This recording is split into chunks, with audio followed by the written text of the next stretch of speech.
Aqui eu posso falar assim, sou guardiã sim, sou aquela guardiã que anda no mato, que sondo, que cuido da minha comunidade. Meu nome é Marta Francisca da Silva, eu tenho 62 anos hoje, né? Nasci em 1964. Comprei esse espaço em 1991, então nós estamos aí com 32 anos de zelo aqui, né? E eu me sinto muito bem com pique para trabalhar o dia todo, né? Receber esse povo e fazer essa troca de energia.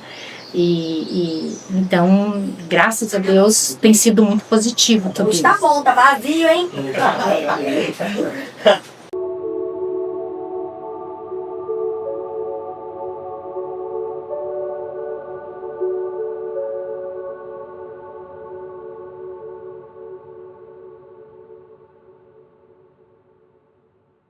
Pai do mato, posso dizer assim, que para mim é uma herança, né?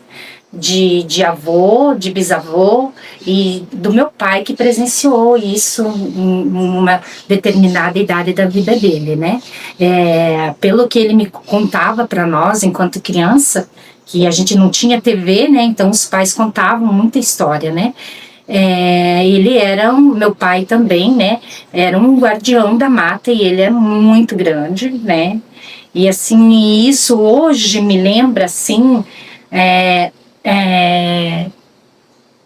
que o meu pai falou que eles antigamente o céu era tão próximo da terra que a gente poderia alcançar né, se esticasse o braço, subisse numa montanha, esticasse o braço, a gente alcançava o céu, e que existiam seres muito grandes que vieram para nos guardar e guardar a água, né, a mata, né, de alguma forma.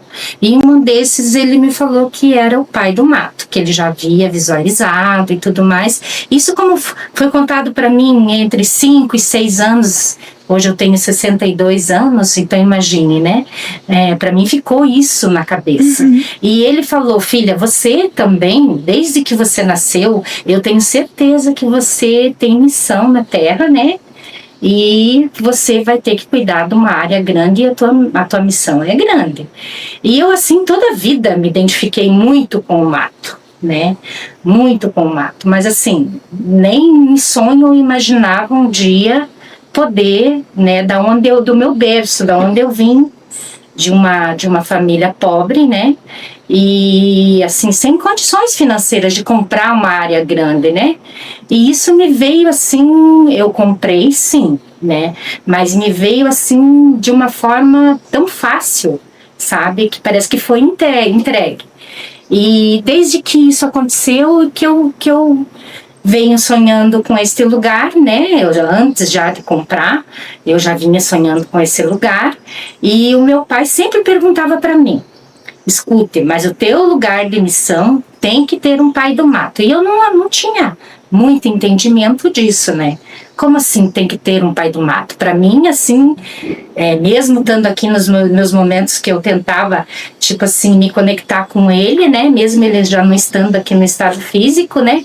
Eu tentava ver, será que vai levantar um pai do mato, né? Eu em pensamento, né? E aí um dia, eu trabalhando com fotografias, né?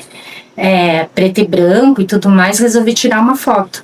E tirei essa foto e como no laboratório onde eu trabalhava, eu também tinha acesso ao laboratório de revelação de fotos, né?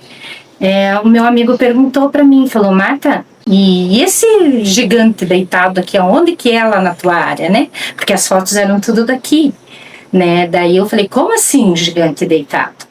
E eu nunca respondi ao meu pai, você achou o gigante? Você achou o gigante, né, que é o pai do mar? Aí, né, falei, meu Deus do céu, tenho que ir no lugar onde eu consegui visualizar, e é na porta da minha casa, né, é a frente da minha casa, esse pai do mato, né. Falou, então, você tá no lugar certo, né. E assim, todas as vezes que eu vinha ficar aqui, aqui no meu espaço, né, ouvindo as pessoas que aqui estão falando dos barulhos da montanha, né, e eu sempre falava, olha, tem um pai do mato aqui morando atrás de nós, é ele que está avisando alguma coisa, e até comentava quando o pessoal passava aqui, né, olha, hoje a montanha tá brava, alguma coisa está acontecendo, e a gente, de certa forma, assim, via que as coisas estavam sendo extrapoladas, né, muito extrativismo, né, então de alguma forma era uma maneira dele avisar, né? E eu peguei isso também, olhando para ele, eu lembra Deus, né? Lembra os guardiões, todos os guardiões, ele é o pai de tudo, né? Então, se isso já vinha lá de trás, é porque havia uma necessidade de ter esse pai do mato, né? De alguma forma as pessoas que são mais sensíveis assim, saber da importância e entender os sinais que a floresta manda pra gente, né? E eu procuro olhar para ele e pedir proteção para nossa mata, proteção para as pessoas que aqui visitam, né? Proteção para os nossos rios, né?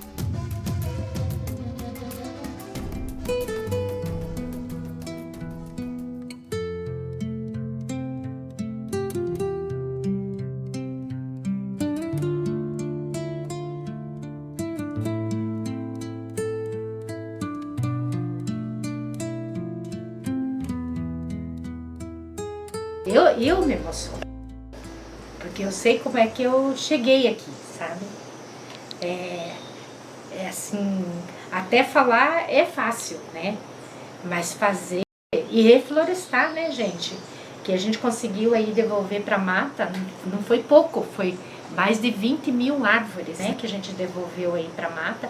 12 mil eu tenho documentada, né, que foram só as palmáceas, né? Todas principalmente a jussara, que é alimento para 72 espécies, né? Então saber que essa passarinhada canta devolvendo, né, um pouco que a gente fez, né? E a gente tem que continuar fazendo, né? Protegendo tudo isso, porque se a gente não proteger, não tem futuro, né? Não tem futuro. Sem a gente não cuidar das árvores, não tem água sadia, né? Não tem nada, não tem vento, não tem oxigênio, não tem nada. Então, assim, é tempo, nós não temos mais tempo para pensar. Agora o negócio é agir e fazer alguma coisa, né?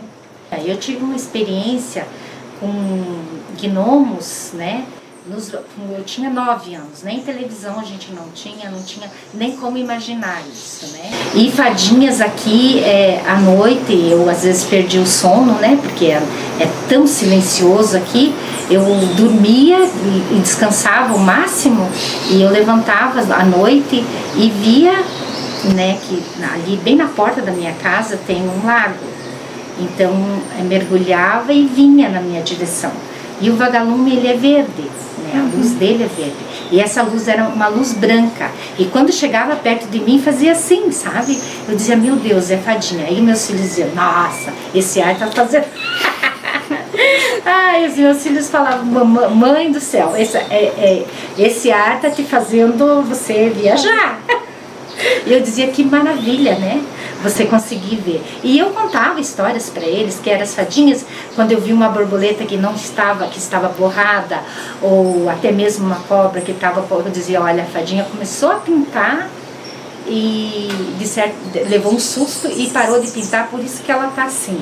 E daí, assim, criei meus filhos vendo muita coisa sobre natureza mesmo, né? E às vezes que eu procurei uma árvore para ser abraçada por ela, procurei uma raiz para sentar e tudo mais. Eu tive todas as respostas que eu precisava, no momento que eu precisava, e saía renovada. E algumas vezes eu vi esses seres, né, tanto fada quanto gnomo, muito próximo de mim. O que está acontecendo aqui no meu espaço. Então eu não preciso estar presente, né?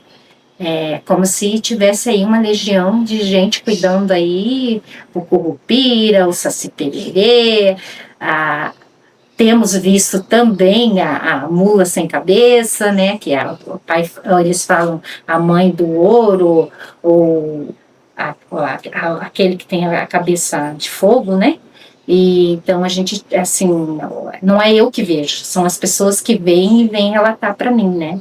E as pessoas, a mesma visão que eu tenho, as pessoas também têm, sabe? As meninas, meninos, gente, casal inteiro, sabe? Meu marido às vezes até olha lá de cima, o que está acontecendo? Porque tá todo mundo em volta de mim, querendo me abraçar, porque tiveram uma experiência. Alguns têm momentos para contar e outros não, né? Que precisam disso tudo, né? Então é um encanto só, né, gente? E depois eu vim descobrir também, né, através de uma pessoa que veio consagrar o sagrado, que veio assim, tipo, falar, olha aqui, tudo isso pode acontecer, porque a cabeça da gente, da pessoa, quando precisa, ela tem muita fé e ela consegue ver isso tudo, que aqui foi um espaço de cura durante muito tempo, por exemplo. E eu descobri também que aqui eu ficava muito bem. Era prazeroso demais, sabe? Eu conseguia ter 1 milhão de ideias, as coisas, tudo que eu montei aqui em tão pouco tempo foi tão rico para as pessoas, que mesmo as pessoas que vêm muito estressadas, que chegam aqui, elas levam um choque de realidade, porque quando elas olham assim, meu Deus, né? Então, assim, eu procurei também olhar com esses olhos, porque a gente não tem que cuidar também só da gente, né? Como somos toda uma família aqui, esse lugar, o Candonga, o nome já é gente que fala demais, porque havia uma tribo muito grande aqui, né? E eles eram uma família só, né? Então eles conversavam demais, né? Então falam que o Candonga quer dizer lugar de gente fofoqueiro. Não é lugar de gente que conversa demais.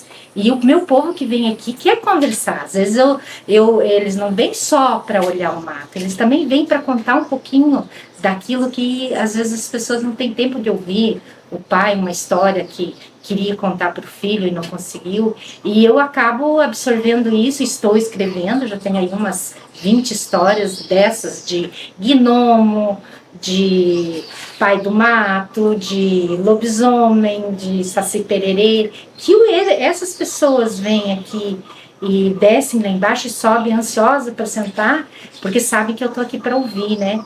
E assim como os adolescentes também, né? Me vem assim uma avó, uma mãe, né? Muita gente na pandemia perdeu alguém da sua família e encontra aqui um apoio para a gente ouvir, para a gente conversar, para a gente se abraçar. Se tiver que chorar, a gente chora junto, se tiver que rir, a gente ri junto, né? São coisas que realmente aconteceram aqui. E eu me sinto, assim, privilegiada por ter sido, de alguma forma, escolhida, né, por eles, né? E estou aqui cuidando dessa bicharada, cuidando dos matos, cuidando das senhorinhas, né? Essas árvores lindíssimas aí, que para mim não são árvores, são um mercado que tem tudo para os pássaros, né? Só é chegar ali, tem uma sementinha, tem um bichinho para alimentar e dividir com os que estão no chão, né? Então, assim, para mim são de uma grandeza enorme.